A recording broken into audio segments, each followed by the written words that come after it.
নিজের জীবন বিক্রি করে তোমাকে মানুষ করেছে, নিজে না খেয়ে তোমাকে খাইয়ে মানুষ করেছে, বড় করেছে। তারপরেও তুমি কেমন করে বলো তুমি তো আমার জন্য কিছুই করোনি। যেদিন থেকে তুমি জন্ম নিয়েছো সেদিন থেকে তোমার পিতা নিজের জন্য বাঁচতে ভুলে গিয়েছে, শুধুমাত্র তোমার স্বপ্ন পূরণের জন্য সে বাঁচতে চেয়েছে।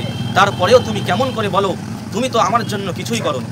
নিজে ছেঁড়া চপ্পল পরে জীবন কাটিয়েছে আর তোমার জন্য নতুন দামি চপ্পল কিনে দিয়েছে। তারপরেও তুমি কেমন করে বলো তুমি তো আমার জন্য কিছুই করোনি।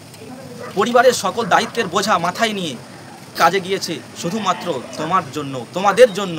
তারপরেও তুমি কেমন করে বলো বাবা তো আমার জন্য কিছুই করেনি। নিজের বড় বড় রোগ লুকিয়ে রেখে তোমার সামান্য মাথা ব্যথার ঔষধ কিনে দিয়েছে। তারপরেও তুমি কেমন করে বলো তুমি তো আমার জন্য কিছুই করোনি।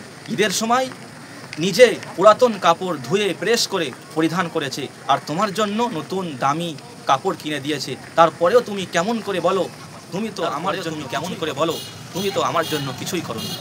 সবচেয়ে দুর্ভাগ্য সন্তান সে যার সামনে তার পিতা কিছু বলতে ভয় পায়, ভয় কিছু বলতে পারে না। তুমি কাকে ভয় দেখাচ্ছ? যে তোমার ভিতর থেকে দুনিয়ার সকল ভয় দূর করে দিয়েছে, দুনিয়ার সকল ভয় মুছে দিয়েছে, তাকে ভয় দেখাচ্ছ। তাকে ভয় দেখানো কি বীরত্ব? না, এটা কাপুরুষতা আর সবচেয়ে বড় দুর্ভাগ্য। তুমি কি জানো তোমার পিতা তোমাকে কত ভালোবাসে?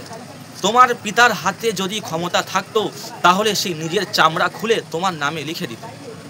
তোমার পিতা আমির হোক অথবা গরিব, পিতা তো পিতাই হয়। কোনোদিন নিজের পিতাকে কথা বলবে না তুমি আমার জন্য কি করেছো।